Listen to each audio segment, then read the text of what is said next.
Parallel lines. So parallel lines are planar lines that do not intersect and their slopes are equal. Okay, so coplanar lines meaning to say if all the lines, okay, are on or all the lines lies on the same plane, and these lines here are they do not intersect. Okay, and as you can see as the figure, so these are some figures that is example of parallel lines. So they are the lines that do not intersect. Okay, a transversal. A transversal is a line that intersects two or more coplanar lines at two or more distinct points. So given this line here, so that is line M, and another line here, that's line L, and the transversal line, okay, that passes through or that cuts the parallel lines, and that is line N.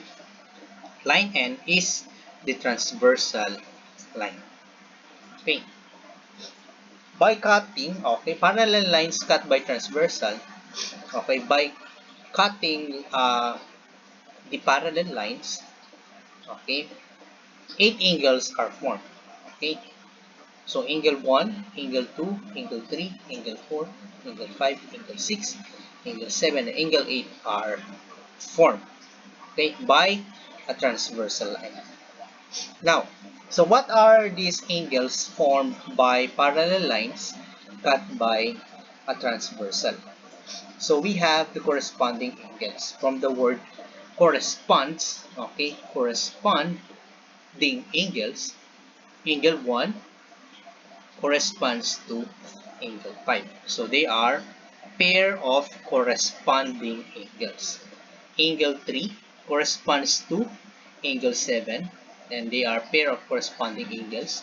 Angle 2 and angle 6 are pairs of corresponding angles. Angle 4 and angle 8 are pairs of corresponding angles. So, meaning to say, or the definition of corresponding angles, uh, corresponding angles are two non-adjacent angles. So when we say non-adjacent, they do not share the same line or rate. These are angles that do not share the same line. Okay, and then one interior and one exterior, one exterior, one interior, on the same side of a transversal. For example, angle 1 and angle 5 are on the same side, one interior and one exterior. Okay, they are corresponding angles. Under corresponding angles, we have a theorem under corresponding angles. Okay, just always remember that the corresponding angles are congruent. Corresponding angles are congruent, meaning to say angle 1 and angle 5 are congruent, okay, by looking at this figure. If angle 1 is 60 degrees, angle 5 is also 60 degrees. Okay, it follows angle 3, angle, angle 3 and 7 are congruent, angle 2 and angle 6 are congruent, and angle 8 and angle 2, angle 4 are congruent.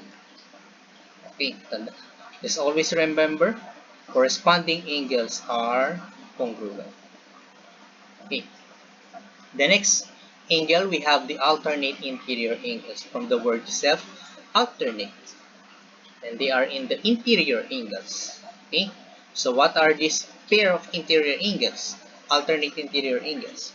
Angle 3 and angle 6 are pairs of alternate of interior angles. Angle 3 and angle 6 are pairs of alternate interior angles. They are interior and they're alternate. Angle 5 and angle 4 are alternate interior angles.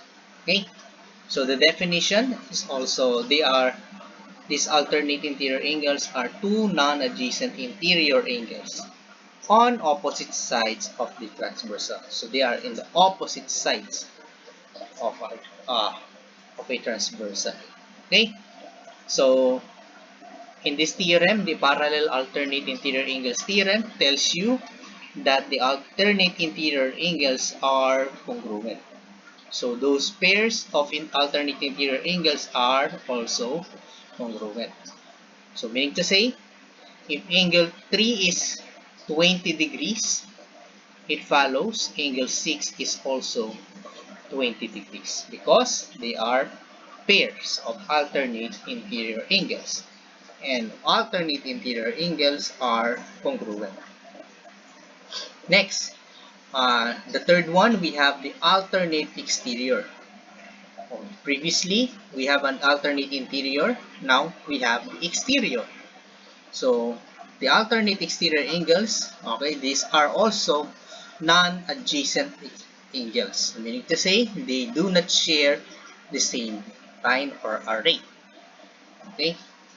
And they are also on the opposite sides. So what are these pairs of alternate interior angles? We have angle 1 and angle 8. Angle 1 and angle 8 are pairs of alternate interior angles. Angle 2 and angle 7 are pairs of alternate exterior angles. So there is also a theorem under these alternate interior angles. So this theorem tells you that alternate exterior angles are congruent. So meaning to say the pairs of alternate of interior angles are congruent. So angle 1 and angle 8 are congruent. Okay? So if angle 1 is 110 degrees, it follows angle 8 is also 110 degrees. Okay? And they are alternate interior angles. Now, how about angle 7? Angle 7 is also, if angle 7 is 70 degrees, so it follows angle 2 is 70 degrees. And look at this one. Okay?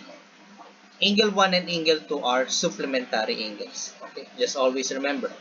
Angle 1 and angle 2 are supplementary angles. 7 and 8 are supplementary angles. Okay? Next. So, going back, for the corresponding angles are congruent, alternate interior angles are congruent, and alternate exterior angles are congruent. So, we have three. Now, the fourth one, we have the vertical angles. So, in the vertical angle theorems, these are non-adjacent angles also. Okay? Formed by the two intersecting lines. So, for example here, line L intersects with line N.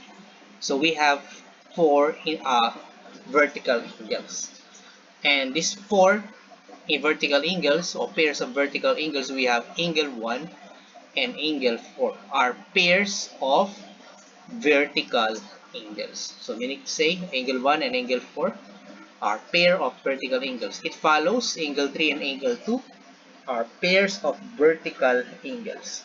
5 and 8 are vertical angles, and 6 and 7 are vertical angles. Now, under this theorem, vertical angle theorems are also congruent.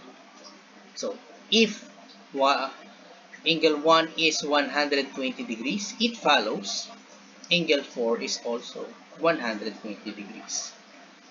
Now, if angle 3 is 60 degrees, it follows that angle 2 is also 60 degrees. Okay? Now, how about angle 5? What's the measurement? The measurement of angle 5 is 120 degrees. Where did I get that answer? Because angle 1 and angle 5 are corresponding angles. So it follows angle 8 is also 180 degrees by the vertical angle theorem. And how about angle 6? Angle 6 is 60 degrees because angle 6 and angle 3 are alternate interior angles. Okay? And also, how about angle 7? Is also 60 degrees. Okay? Because angle 7 and angle 2 are alternate exterior angles. Okay? Next. See, Another one, we have the fifth theorem. We have the parallel same side interior angles. So because meaning to say they are on the same side and they are interior angles. So what are these pair of interior angles that are on the same side? Okay, we have angle 3 and angle 5 and angle 4 and angle 6. So in this theorem, if you add angle 4 and angle 6, and that is 180 degrees. And angle 3 and angle 5 is also 180 degrees. Now, for this theorem, you please remember that the same side interior angles are supplementary. For the word supplementary, so they add up to 180 degrees. Okay? Or if angle 4 is 110 degrees, so it follows angle 6 is 70 degrees. So 110 plus 170, you will get 180 degrees. Okay, if we have a same side interior, we also have the same side exterior. They are on the same side but they are also on the exterior ends. Okay, angle 1 and angle 7 are on the same side and they are exterior angles. Same side exterior angles. Angle 1 and angle 7, okay, if you add them, and that is equal to 180 degrees, and angle 2 and angle 8 is also 180 degrees. Okay, in this theorem, same side exterior angles are supplementary. Okay, now let us apply all the formulas, all the theorems, okay, in this example number 1. Okay, so in this example number 1, if angle 3 is 60 degrees, okay, so let us label this. Angle 3 is 60 degrees. What is the measurement of angle 6? Okay, so it follows angle 6 is also 60 degrees because they are alternate interior angles. Okay, alternate interior. Okay, now next we have angle 3 and angle 3. Okay, let us erase first degree given. Okay, now angle 3 is 55 degrees. How about angle 5? Angle 5. So we need to find the angle 5. Angle 3 is 55 degrees and angle 5 is what? Measure of angle 5 is equal to, since angle 3 and angle 5 are the same side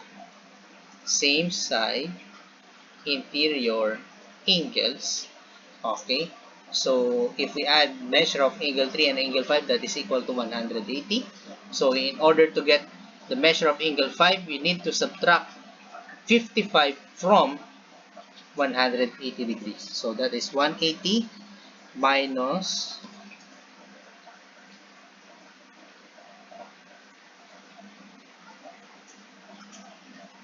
so they are the same side interior angles, 180,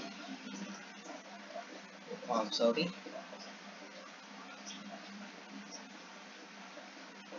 so that is 180 minus 55 degrees, you will get 125 degrees. So measure of angle 5 is 125 degrees because they are the same side interior angles. Next, measure of angle 2 is 50 degrees. How about measure of angle 7?